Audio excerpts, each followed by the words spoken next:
আমাদের প্রিয় মানুষ, আমাদের অত্যন্ত কাছের মানুষ, আপনাদের হৃদয়ের মানুষ, আপনাদের ভালোবাসার মানুষ, বাংলাদেশ জাতীয়তাবাদী দলের একজন নিবেদিত প্রাণ নেতা জনাব আবুল কালামের আজকের এই বিশাল নির্বাচনী সভার সম্মানিত সভাপতি, আজকের এই সভার সম্মানিত প্রধান অতিথি ইয়াসিন ভাই সহ মঞ্চে উপবিষ্ট আমাদের এই এলাকার এক সময়ের প্রিয় মানুষ, আমাদের পোশাক শিল্পের একজন অন্যতম পথিকৃৎ, আমাদের প্রিয় মানুষ কর্নেল আজিম ভাইয়ের সন্তান, যিনি আজকে আমাদের মধ্যে নেই, তার সন্তান একটু আগেই জনাব আবুল কালামের সমর্থনে কথা বলে গেলেন। আমি ঢাকা থেকে শুনেছি উনি ওনাকে নির্বাচন করতে চান।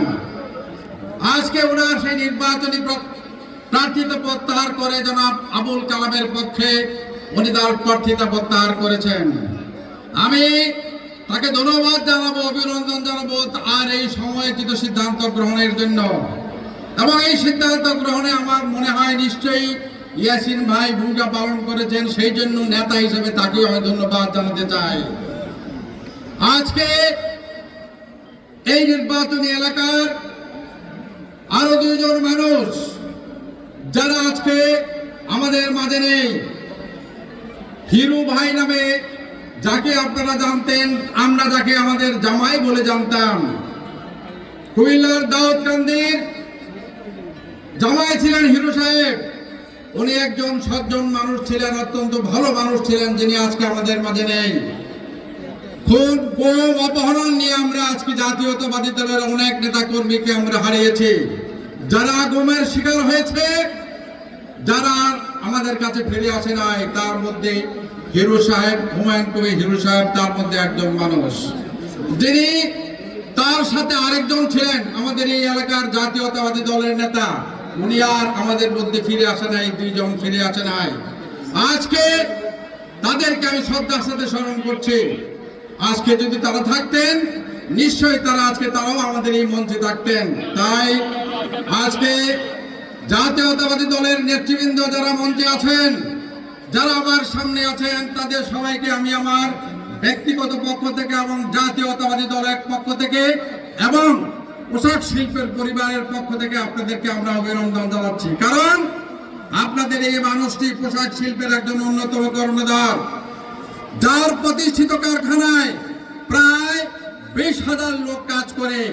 এই 20,000 লোকের সাথে যদি প্রত্যেকটি পরিবারের একজনের সাথে যদি আমরা 5 দিয়ে গুণ করি, তাহলে লক্ষাধিক মানুষ তার প্রতিষ্ঠিত এই শিল্প প্রতিষ্ঠানে কাজ করে তাদের জীবন নির্বাহ করে। প্রিয় ভাই বোনেরা আমার, তাই কালাম একজন শুধু রাজনীতিবিদ নয়, তার সাথে উনি একজন শিল্পোদ্যোক্তা, মানুষের কর্মসংস্থানকারী একজন মানুষ।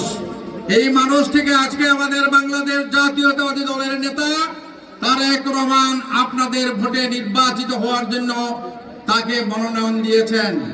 আপনারা কি তাকে মনোনয়ন, তারেক জিয়ার এই মনোনয়নকে পছন্দ করেছেন? আপনারা কি তাকে ভোট দিয়ে নির্বাচিত করবেন? তাহলে প্রিয় ভাই বোনেরা, যদি নির্বাচিত করেন, মেহরবানি করে কষ্ট করে কি আমার সাথে একবার হাত তুলে আবুল কালাম সাহেবকে আশ্বস্ত করবেন। ধন্যবাদ আপনাদের সবাইকে। আমাদের নেতা তারেক রহমান, যিনি এই দীর্ঘ 16 বছর 17 বছর এই দেশ থেকে হাজার হাজার মাইল দূরে থেকে এই দেশকে, এই জাতিকে, এই দলকে নেতৃত্ব দিয়েছেন, সেই নেতা আজকে ফিরে এসেছেন। তার আগমনের মধ্য দিয়ে জাতীয়তাবাদী দল তার যে কষ্ট ক্লেশ ভুলে আজকে জাতিকে নেতৃত্ব দেওয়ার জন্য আছে, নতুন করে যাত্রা শুরু করেছে। তাই তারেক জিয়ার নেতৃত্বে আগামী দিন এক দফা বাস্তবায়নের মাধ্যমে একটি নতুন বাংলাদেশ আমরা করতে চাই। একটি সাম্যের বাংলাদেশ, শান্তির বাংলাদেশ, উন্নয়নের বাংলাদেশ আমরা করতে চাই। প্রিয় নেতৃবৃন্দ, আমি লম্বা বক্তব্য দিব না। কালাম সাহেব আপনাদের প্রিয় মানুষ, উনি বক্তব্য দিবেন। ইয়াসিন ভাই আপনাদের প্রিয় নেতা, আপনাদের সামনে ওনারা বক্তব্য দিবেন। আমি শুধু আমার মা বোনদের কাছে দুই একটি কথা বলে আমার বক্তব্য আমি শেষ করব। আমার সামনে দেখতে পাচ্ছি এখানে মা বোনদের সংখ্যা অনেক। 12 তারিখে যদি ভোট হয় তাহলে সবার আগে আমার মা বোনদের দায়িত্ব সবচেয়ে বেশি, কারণ মা বোনদের ওই দিন ভোর রাত্রে উঠতে হবে। ভোর রাত্রে উঠে আপনার স্বামী সন্তানের জন্য রাস্তা বানাতে হবে। রাস্তা বানিয়ে দিয়ে আপনি ভোট দিতে আসবেন।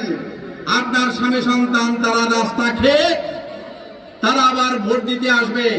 আপনি ভোট দিয়ে ফিরে যাবেন, ঘরে ফিরে আবার দুপুরের খাবার রান্না করবেন। কারণ আমি আপনাদের একটা কথা স্মরণ করে দিতে চাই, আমাদের প্রতিপক্ষ যারা রাজনৈতিক দল এই দেশে যারা ক্ষমতায় যাওয়ার স্বপ্ন দেখে তারাও কিন্তু অত্যন্ত চালাক চতুর মানুষ।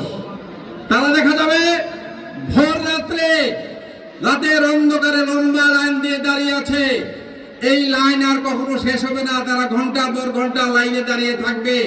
আপনি তখন দাঁড়িয়ে থেকে ভোট দিতে পারবেন না। ওইদিকে স্বামীর জন্য রান্না করবেন, নাস্তা বানাবেন, না আগে ভোট দিবেন, ওই বিভ্রান্তিতে কিন্তু আপনারা পড়তে পারেন। তাই আমার প্রিয় মা বোনেরা, এই পৃথিবীতে যা কিছু সুন্দর কল্যাণকর অর্ধেক তার করে আছে, নারী অর্ধেক নর। আমরা আপনাদের ছাড়া আমাদের জীবন পরিপূর্ণ নয়, পূর্ণ নয়, সুন্দর নয়। তাই আগামী দিনের সুন্দর লাকসাম মনোহরণ করার জন্য কালাম সাহেবের নেতৃত্বে ওনার পরিবারের, ওনার স্ত্রী সন্তান সবাই আছে, সবাই মিলে একটি শান্তির মনোহরগঞ্জ লাকসাম আমরা আগামী দিনে গড়ে তুলবো। আমরা ঐক্যবদ্ধ হয়ে একটি শান্তির লাকসাম মনোহরগঞ্জ আমরা গড়ে তুলবো, এই প্রত্যাশা রেখে আজকের এই সুন্দর এই সভার আয়োজনের জন্য আরো একবার আমাদের এই এলাকার জাতীয়তাবাদী দলের নেতৃবৃন্দ, অঙ্গ সংগঠনের আমার প্রিয় নেতৃবৃন্দকে আমি ধন্যবাদ জানাবো। তার সাথে সাথে আর একটি কথা আমি উচ্চারণ করতে চাই, আমরা ভালো আছি, ভালো চাই, শীঘ্র যেন উত্তর পাই, এটা সংক্ষেপের চিঠি। আপনাদের কি মনে আছে বিগত 15 বছর ধরে আমরা কি অত্যাচার নির্যাতনের শিকার হয়েছি? যারা কালাম সাহেবকে নির্যাতন করেছেন, অত্যাচার করেছেন, নির্মম নিষ্ঠুর অত্যাচারের মাধ্যমে তার বুকের পাঁজর ভেঙে দিয়েছেন, তারা তো আজকে বাংলাদেশে নাই। আছে বাংলাদেশে? নাই। এই কথাটি আমাদের মনে রাখতে হবে। আমরাও যদি তাদের পথে হাঁটি, ওই একই পথে হাঁটি, একই পথে পা বাড়াই, আমাদের পরিণতি তাদের চেয়ে ভালো কিন্তু হবে না। তাই আজকে আপনাদেরকে খেয়াল রাখতে হবে, আমরা সুন্দর বাংলাদেশ গড়ব, দুর্নীতিমুক্ত বাংলাদেশ গড়ব। শুধু মুখে মুখে বললে হবে না, বাস্তবে তা করতে হবে। ইনশাআল্লাহ সেটা আমরা করব এবং করতে পারবো। আপনাদের সবাইকে ধন্যবাদ।